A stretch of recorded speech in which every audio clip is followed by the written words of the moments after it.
Olá, turma. Boa tarde. Estamos voltando aqui com a disciplina de Biologia. Estamos continuando o capítulo 3, na página 69, onde nós vamos até a 75 final. Nas páginas 76 e 77, nós temos exercícios. Então, como essa matéria de Biologia, ela apresenta os textos bastante longos, às vezes se torna até cansativo para o aluno, é aconselhável que a gente utilize uma metodologia de estudo que facilita. Então, cada aluno ele sabe o que é melhor a forma dele estudar, a forma dele estudar. Então, existem várias maneiras de a gente sintetizar o conteúdo. Por exemplo, eu, para mim dar aula, eu fiz uma espécie de resumo, está aqui, faço questão de mostrar para vocês, que fiz uma espécie de resumo. Nessa folha aqui eu tenho tudo que eu preciso a respeito dessas páginas aqui, da 69 até a 75. Então, nós vamos continuar estudando os compostos da natureza. Desta vez, os compostos orgânicos presentes nas células. Nos seres vivos, já estudamos os inorgânicos, né? Agora são os orgânicos. Então, nesse grupo aqui, nós destacamos dois subgrupos, os carboidratos e os lipídios. Os carboidratos são popularmente conhecidos como açúcares, ou hidratos de carbono, ou ainda glicídios. E os lipídios são conhecidos como gorduras, óleos, onde esses dois grupos aqui eles têm algumas funções no nosso organismo, como, por exemplo, as funções estruturais, onde eles vão estruturar as células, né? E tem também funções energéticas, porque nós sabemos que aqui está os dois principais grupos de alimentos que fornecem energia para o nosso organismo.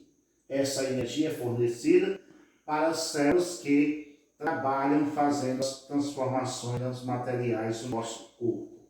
Então, nos carboidratos, nós temos os açúcares, são fontes de energia que se acumulam menos no nosso corpo. Já aqui nós temos os lipídios que se acumulam mais no nosso organismo, na forma de gorduras, na forma de banhas, como popularmente a gente diz. A gente tem uma ação no nosso organismo, como o nosso organismo funciona em relação a esses dois grupos de nutrientes e aos outros grupos de nutrientes minerais inorgânicos, né? Eles funcionam através de um processo que nós chamamos de metabolismo. Então, o que seria o metabolismo? O metabolismo, ele é o funcionamento do nosso corpo, incluindo as duas partes. A primeira parte que é a função do sistema digestório, onde, sob a ação de enzimas, vai ser quebradas em moléculas maiores, aquelas moléculas dos alimentos que nós ingerimos, as moléculas de açúcar, de gorduras e dos outros alimentos. Aqui, mais específico, de açúcares e gorduras. E nós temos depois outra etapa que acontece no interior da célula, lá onde a gente chama da digestão celular. Então, praticamente, nós temos duas digestões dentro do nosso corpo. Uma acontece a nível de sistema, que é no sistema digestório, e a outra acontece a nível celular. Aí nós temos os carboidratos, aqui uma divisão dele, monossacarídeos, polissacarídeos e polissacarídeos. Aqui nos monossacarídeos estão os açúcares mais simples. Aqui nós já temos açúcar formado por dois monossacarídeos e os poli por vários sacarídeos. Então, nesse primeiro grupo aqui, a gente tem açúcares que são de moléculas menores. Aqui nós já temos açúcar com moléculas formadas por duas dessas aqui, dois outros tipos de açúcar, e aqui já temos açúcar formado por três ou mais tipos de açúcar simples. Então, quando a gente se fala em açúcar, a gente destaca, né, principalmente a sacarose, que a sacarose, no caso aqui, será nesse grupo aqui, onde apresenta, aliás, está presente em nossa alimentação diária, porque tanto de forma natural como artificial, nós sempre estamos ingerindo a sacarose, que é um açúcar proveniente da beterraba e da cana-de-açúcar, que o nosso aqui no Brasil é cana-de-açúcar, mas alguns países utilizam a beterraba. Bom, nós temos também as frutosas, que é um açúcar que nós ingerimos com grande frequência. Por quê? Porque é aquele açúcar que está presente nas frutas. Então, à medida que a gente se alimenta de uma fruta, a gente está ingerindo açúcar em maior ou menor quantidade. Sendo que o açúcar das frutas é um açúcar mais simples, né? Não é tão prejudicial para o nosso organismo. E aí nós temos também, destaca a galactose, que é o açúcar do leite. Quando nós ingerimos o leite, naturalmente o leite já vem com açúcar, né? Por exemplo, o próprio leite de gado, né? O leite da vaca, quando ela vem de lá, naturalmente ela já está com açúcar, sendo que é um açúcar simples. Às vezes nós ainda colocamos mais açúcar, né? Que é desnecessário. Nesse grupo aqui, a gente tem açúcares bem complexos, que é aqueles açúcares formados por moléculas bem complexas, que a gente tem aqui, podemos citar aqui no caso, os vegetais, a gente tem o amido, a gente tem as fibras, né, que se a celulose. Então, no caso do amido, ele atua mais como reservas alimentícias, né, está presente em tubérculos, batatas, etc. e tal, presente nas massas, né. E aí a gente tem também, ao lado dos vegetais, a celulose. A celulose é uma espécie de açúcar que é importante para o nosso organismo porque ela acelera o funcionamento do nosso organismo, sendo que o nosso sistema digestório não está apropriado para degradar essas moléculas, ou seja, metabolizar essas moléculas. Então, essas fibras elas são importantes, né, para o nosso funcionamento, mas que o açúcar em si ele não é metabolizado. Os açúcares que já citei anteriormente, todos eles são metabolizados. Apenas os animais ruminantes, que nem o carneiro, a vaca, o cavalo, etc. e tal, a cabra, eles têm um estômago, né, um intestino preparado, dividido em regiões, onde eles conseguem metabolizar as fibras, né? Que no caso, essas fibras é o que a gente chama de celulose. Depois nós temos os grupos dos lipídios, só lembrando que a gente está fazendo um comentário rápido, depois eu peço que vocês estudem, leem a matéria na íntegra e respondam as atividades da página 76 a 77, para a gente concluir isso aqui, que é a matéria do mês de abril. A partir da próxima aula a gente já dá início à matéria do mês de maio. Depois a gente vai ver de que forma nós vamos corrigir essas atividades. A gente vai corrigir por videochamada ou se vai deixar para corrigir com aulas presenciais. Se for corrigir por aulas videochamadas, depois, antes da prova, na revisão, a gente dá uma geral também nas respostas aí presencial, né? Bom, a gente tem aqui no grupo dos lipídios, que são as gorduras, destaca-se óleos e gorduras. Na verdade, a gente tem essa classificação aqui, gliceróis, que está incluindo os ácidos graxos, né? Óleos, gorduras. A gente tem os fosfolipídios, que são lipídios que apresentam o elemento fósforo. Nós temos ceras e temos os esteroides. Nesse caso, os esteroides aqui são hormônios, principalmente os hormônios sexuais, como a testosterona, a progesterona e os esteroides, né? De modo geral. Então, aqui a gente apresenta nos lipídios, né, essa classificação aqui popular que nós temos de óleos e gordura. Que diferença poderíamos fazer de óleo e gordura? Primeiro, com relação à origem. Os óleos são, a maioria das vezes, de origem vegetal, exceto o óleo e fígado de bacalhau de origem animal. As gorduras são, de um modo geral, a maioria delas, de origem animal, com algumas exceções, como por exemplo a manteiga do cacau. Então, os óleos, geralmente, eles não se solidificam a temperatura ambiente, como esses óleos que nós usamos no dia a dia para assar na carne, para cozinhar, o óleo de soja, o óleo de girassol, o óleo de milho, etc. As gorduras como as de porco, por exemplo, que é muito utilizada também aqui no nosso meio, ela vai coalhar, né? Ou seja, a temperatura ambiente ela vai coalhar. Então, uma das grandes diferenças entre gorduras e óleos é quanto ao estado físico. Enquanto as gorduras naturalmente permanecem no estado líquido, aliás, no estado sólido, os óleos permanecem no estado líquido. É interessante que entre essas gorduras aqui, a gente tem as ceras, como por exemplo a cera da carnaúba e a cera das abelhas. Além de ceras presentes nas folhas dos vegetais que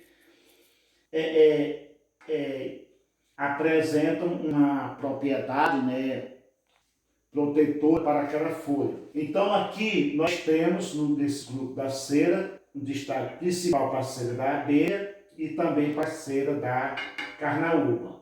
Os esteroides, como eu já falei, é o valor que ele tem com hormônios, né? Eles são hormônios. Então, ainda continuando a respeito do nosso conteúdo aqui, a gente tem que esses lipídios eles têm uma função também de reserva energética. Como eu já falei a vocês, tanto os lipídios como os carboidratos são alimentos de natureza energéticos, né?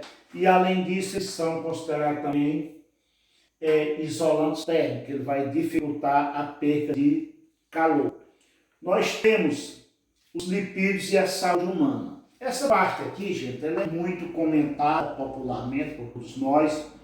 Muito dela requer o valor médico, né, quando se trata das doenças, né, o valor nutricional, quando a gente às vezes procura um nutricionista para se equilibrar uma alimentação. Então, esses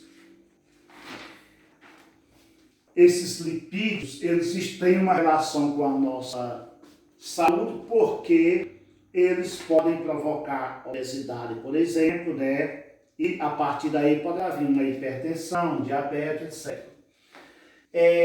Em relação à obesidade, a gente destaca o índice de massa corpórea. A gente já estudou isso ano passado, sabemos que para calcular o nosso índice de massa corpórea, nós pegamos o nosso peso e dividimos pela altura ao quadrado, né? E aí nós obtemos o nosso índice de massa corpórea, que tem, como a gente vai ver no livro, uma relação de valores e uma classificação. Por exemplo, subnutrição. As pessoas que apresentaram um índice de massa corpórea abaixo de 18,5. Normalidade seria 18,6 a 25, 24,5, né? Então aqui seria a normalidade. Aí nós temos também o sobrepeso, que seria entre 25 e 39. E a obesidade propriamente dita, que é a obesidade já praticamente prejudica, que causa grande preocupação, aquela que vem com um valor acima de 30. Esse valor ele é obtido, repito mais uma vez, dividindo o peso da pessoa, que é a sua massa corpórea, dividida pela sua altura elevada ao quadrado. Primeiro você pega a altura, 1,x metros, multiplica por ela mesma, aí você faz a divisão. Bom, ainda com relação à parte da saúde, nós destacamos também a saúde e a alimentação, e a gente fala em ácidos graxos insaturados, que são os óleos vegetais, e os ácidos graxos saturados. Essa classificação, gente, de saturados e insaturados, mas é de natureza química, porque nós consideramos insaturação em química orgânica quando a gente tem uma ligação entre carbono dupla ou mesmo que fosse tripla, né? E consideramos insaturado quando a gente tem uma ligação simples. Então, como a gente está estudando composto orgânico e todo composto orgânico apresenta carbono, aí a gente tem essa classificação entre gorduras saturadas e gorduras insaturadas, sendo que ela é referente à montagem da molécula orgânica da gordura. Assim também, como lá no início nós vimos uma classificação das gorduras lá, aliás, dos açúcares, né? Onde a gente classificava em triose, tetose, petose, hexose, né? E daí por diante. Isso aí, essa classificação aí também é de acordo com a quantidade de átomos de carbono que apresenta na molécula de açúcar. Os carboidratos, eles são compostos orgânicos, por sua vez apresentam carbono na sua constituição e dependendo da quantidade de moléculas de carbono é que eles são classificados. E para a gente concluir, nós temos o cuidado com as gorduras. Quando nós falamos de cuidado com a gordura, vem as gorduras cis e trans. Também esse cis e trans é caráter químico, né? A gente estuda em geometria molecular química, orgânica, a gente estuda essa relação de molécula cis, molécula trans, né? Onde depende da posição, da colocação, isso é mais uma coisa relativa à geometria, da posição das moléculas. E aí a gente tem que essas gorduras cis, que são os ácidos graxos moleculares, são as gorduras naturais, obtidas naturalmente da fonte produtora, seja ela animal ou vegetal. E as gorduras trans, por sua vez, elas já são aquelas gorduras processadas, produzidas artificialmente. Então a maioria dos produtos que nós consumimos, ela vem gorduras trans, né? Porque são gorduras processadas. Finalmente a gente tem o colesterol, o HDL e o LDL. O HDL é o chamado colesterol ruim. Aliás, o LDL. O LDL é o colesterol ruim, colesterol mau, LDL. E o colesterol bom, colesterol do bem, seria o colesterol HDL. Que diferença? Também a molécula, gente, é a mesma. Do ponto de vista químico, a molécula de colesterol é a mesma, seja do colesterol bom, seja do ruim. A diferença está na função. Enquanto o colesterol bom, o HDL, ele faz um trabalho de limpar nossas veias e artérias, né, circulando, limpando nossas veias e artérias, o LDL, que é o ruim, ele faz esse acumular, faz coalhar e aderir às paredes das veias e artérias, deixando a pessoa sujeita a problemas cardíacos, como, por exemplo, infartos. Bom, está aqui a página das atividades, né? Peço que vocês façam, e aí na próxima semana a gente discute a respeito disso aí, né? E já vamos dar início à matéria de maio. Claro que estamos já atrasados, nós já estamos no mês de maio, mas que o conteúdo de abril já está concluído, embora falta fazer as provas todas, né? Então até a próxima semana.